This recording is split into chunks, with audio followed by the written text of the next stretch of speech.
Ó tó gẹ́ẹ́ tí ìjọba kò bá tètè wá nǹkan ṣe sí ọ̀rọ̀ ètò ààbò níhà àríwá, wàhálà lè ṣẹlẹ̀.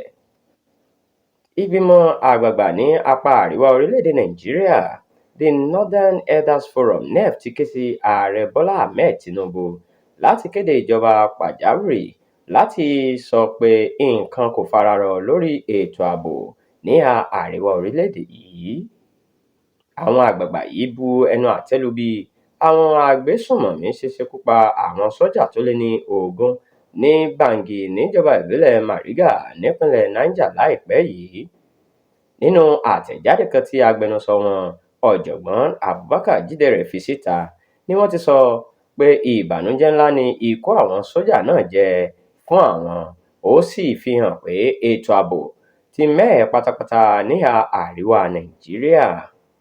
Ó ní àwọn agbésùnmọ̀mí ti jẹ́ kó di mímọ̀ báyìí pé àwọn ti ń gbé ogun dìde sí orílẹ̀-èdè yìí.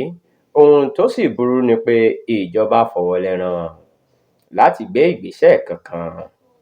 Ó sọ síwájú pé gbogbo inú oṣù kẹfà ní ìṣekúpani fi ń ṣẹlẹ̀ tó sì burú púpọ̀.